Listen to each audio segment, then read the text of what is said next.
Speaking practice, नेहमी बोलण्यासाठी लागणारी वाक्य. समजा आपण म्हणलं the team members had gone out, किंवा दुसरं आहे the team members went out. आता यातलं कोणतं बरोबर आहे आणि कोणतं चूक आहे का दोन्ही बरोबर आहेत? दोन्हीमध्ये फरक काय? दोघांच्या अर्थामध्ये काही फरक आहे का? आणि जर तसं असेल तर मग केव्हा पहिलं म्हणायचं वाक्य आणि केव्हा दुसरं वापरायचं हे आपण पाहणार आहोत. पण त्याआधी काही सोपी वाक्य बघूया. समजा आपल्याला म्हणायचं आहे त्याला तोपर्यंत त्याची चूक समजली होती. He had realised his mistake by then. He had realised his mistake by then. By then म्हणजे तोपर्यंत. पाहुणे तोपर्यंत आले नव्हते किंवा पाहुणे तेव्हापर्यंत आले नव्हते. The guest hadn't arrived by that time. The guest hadn't arrived by that time. By that time म्हणजे तेव्हापर्यंत.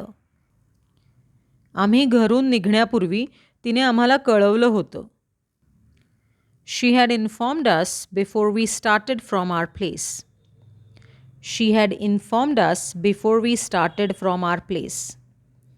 फ्रॉम आवर प्लेस म्हणजे आमच्या घरून. तू आधीच तयारी का केली नव्हतीस?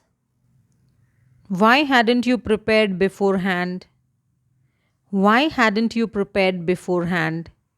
बिफोर हँड म्हणजे आधीच, वेळेपूर्वीच. सुजित याविषयी अगोदर बोलला होता का? Had Sujit spoken about this earlier. Had Sujit spoken about this earlier. त्यांनी हे कुठे पोस्ट केलं होतं? त्यांनी हे सोशल मीडियावर पोस्ट केलं होतं का? Where had they posted this. Had they posted it on social media. Where had they posted this. Had they posted it on social media. ग्राहकाने ईमेलमध्ये हे नेमकं कळवलं नव्हतं.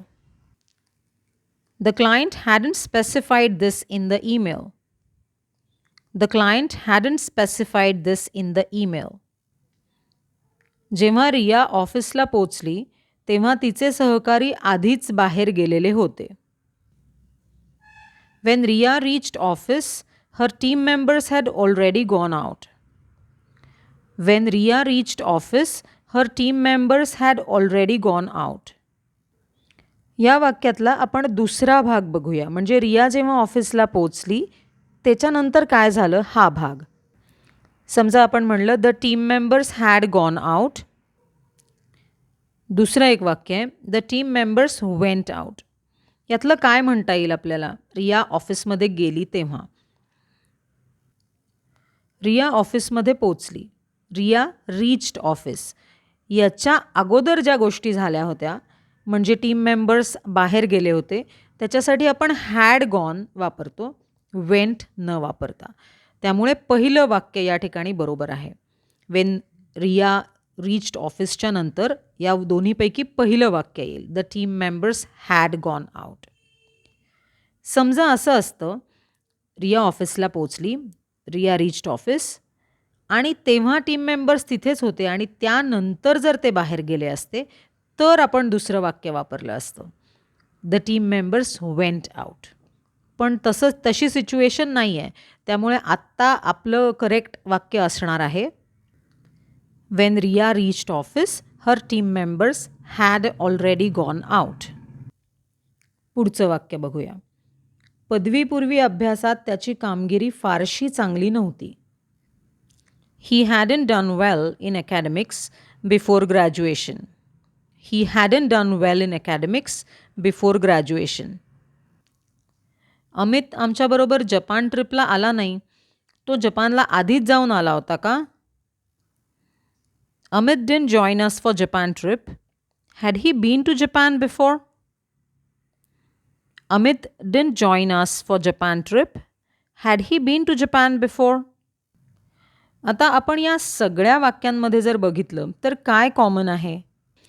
या वाक्यांमधली ॲक्शन किंवा क्रिया किंवा जे वर्ब आहे ते कसं आहे? Had realised, hadn't arrived, had informed, hadn't prepared, had spoken, had posted, hadn't specified, had gone, hadn't done, had been अशी वर्ब्स आहेत आत्ता आपण बघितलेल्या सगळ्या वाक्यांमध्ये.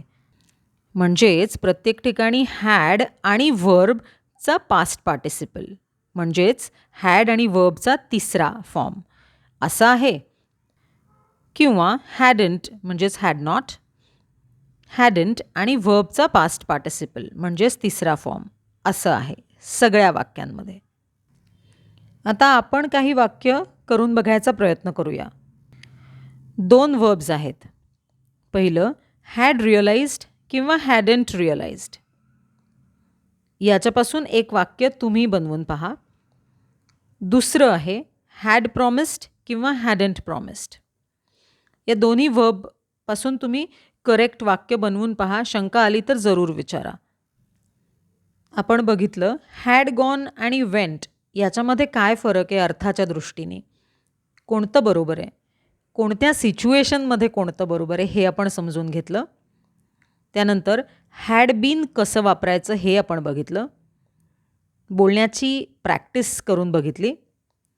आणि आता आपण स्वतः 2 सेंटेन्सेस तयार करणार आहोत. म्हणजे तुम्ही 2 सेंटेन्सेस तयार करणार आहात, बरोबर? With this speaking practice, this is Deepa signing off.